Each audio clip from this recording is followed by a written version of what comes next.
Para saudara dan saudari yang Tuhan cintai, selamat pagi dan selamat bertemu lagi dalam renungan harian dari Paroki Santo Petrus dan Paulus Hargapura, edisi hari Kamis, tanggal 9 November 2023. Hari ini Gereja Semesta merayakan pesta pemberkatan Gereja Basilik Lateran.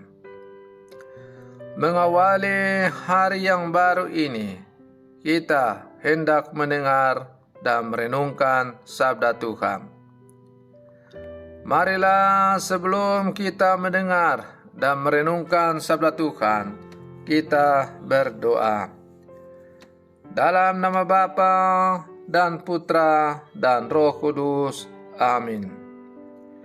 Ya Allah, dari batu-batu hidup dan terpilih, Engkau telah menyiapkan tempat tinggal yang kekal bagi keagungan-Mu. Lipat gandakanlah di dalam gereja-Mu anugerah roh yang telah Engkau berikan, agar umat yang setia kepadamu senantiasa bertambah. Bersabdalah ya Tuhan, kami siap mendengarkan. Terpujilah Engkau Bapa, Putra dan Roh Kudus, kini dan sepanjang segala masa. Amin. Para saudara dan saudari yang Tuhan cintai, sabda Tuhan yang hendak kita dengar dan kita renungkan untuk mengawali hari yang baru ini diambil dari Injil Yohanes pasal 2 ayat 13 sampai 22. Tuhan bersamamu. Inilah Injil suci menurut Yohanes. Ketika sudah dekat hari raya Paskah orang Yahudi, Yesus berangkat ke Yerusalem. Dalam bait suci didapatinya pedagang-pedagang lembu, kambing domba, dan merpati, dan penukar-penukar uang duduk di situ. Maka Yesus membuat cambuk dari tali, lalu mengusir mereka semua dari bait suci dengan semua kambing domba dan lembu mereka. Uang para penukar dihamburkannya ke tanah, dan meja-meja mereka dibalikannya. Kepada pedagang-pedagang merpati, ia berkata, "Ambil semuanya ini dari sini. Jangan membuat rumah Bapakku menjadi tempat berjualan." Maka teringatlah murid-murid Yesus bahwa ada tertulis, "Cinta untuk rumahmu menghanguskan aku." Tetapi orang-orang Yahudi menantang Yesus, katanya, "Tanda apakah dapat Engkau tunjukkan kepada kami bahwa Engkau berhak bertindak demikian?" Jawab Yesus kepada mereka, "Rombaklah bait Allah ini, dan dalam 3 hari Aku akan mendirikannya kembali." Lalu kata orang Yahudi kepadanya, 40 tahun orang mendirikan bait Allah ini, dan Engkau dapat membangunnya dalam 3 hari? Tetapi yang dimaksudkan Yesus dengan bait Allah ialah tubuhnya sendiri. Sesudah Yesus bangkit dari antara orang mati, barulah teringat oleh murid-muridnya bahwa hal itu telah dikatakannya. Maka percayalah mereka akan kitab suci dan akan perkataan yang telah diucapkan Yesus. Demikianlah sabda Tuhan. Para saudara dan saudari yang Tuhan cintai, hari ini tanggal 9 November gereja memperingati atau merayakan pesta pemberkatan Gereja Basilika Lateran di Roma.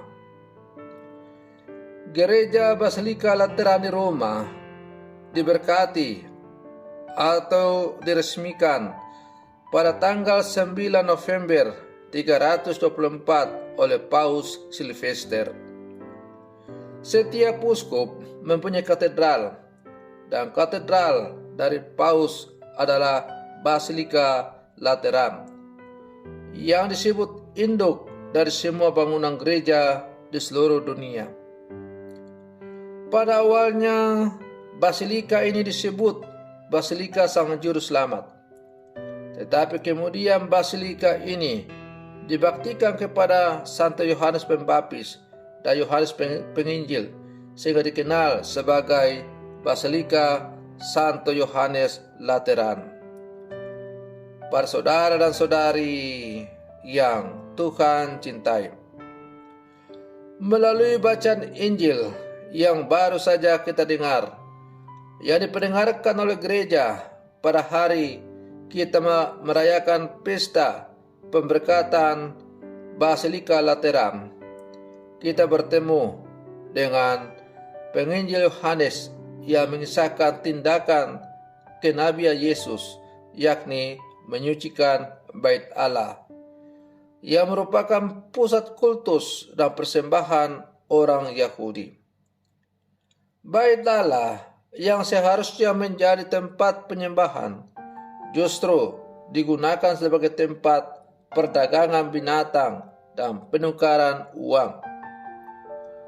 Mereka berdagang dengan melipat gandakan harga hingga 20 sampai 30 kali lipat.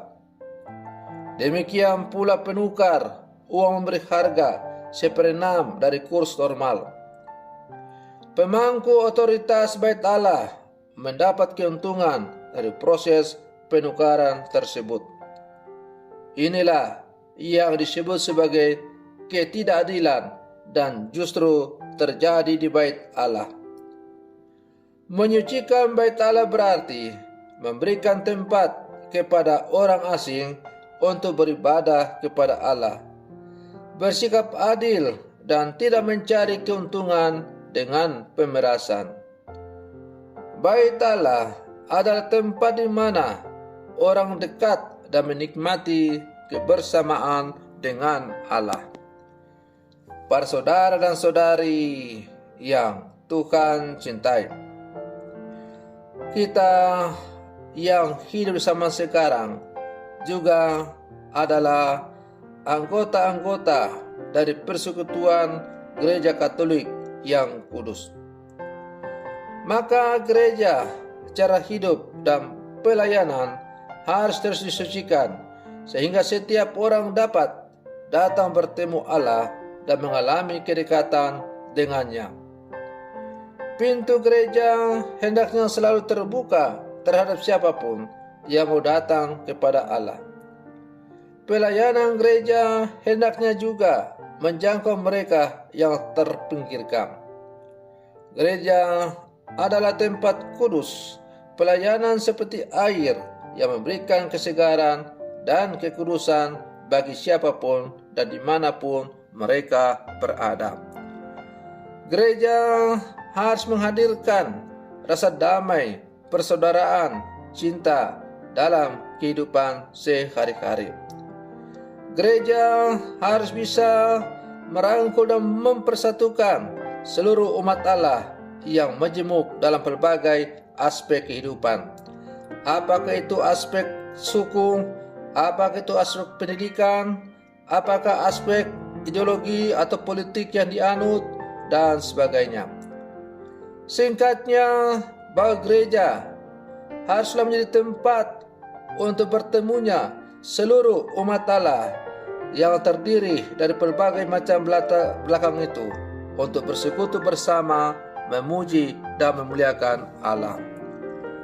Para saudara dan saudari yang Tuhan cintai, sebagai murid-murid Yesus yang hidup sama sekarang, kita adalah gereja-gereja yang hidup. Kita memang secara harfiah telah memiliki gedung gereja yang mewah, tempat untuk kita sembahyang. Tetapi yang tidak kalah penting untuk kita sungguh bangun adalah gereja keluarga kita masing-masing. Gereja yang hidup, gereja yang bergerak. Hendaklah gambaran gereja megah dari paroki Argapura itu juga menggambarkan megahnya gereja keluarga, gereja hidup yang bergerak, yang akhirnya diwujudkan dengan membangun gereja gedung yang megah itu. Para saudara dan saudari yang Tuhan cintai, maka mari kita berlangkah maju bersama sebagai anggota-anggota gereja yang hidup.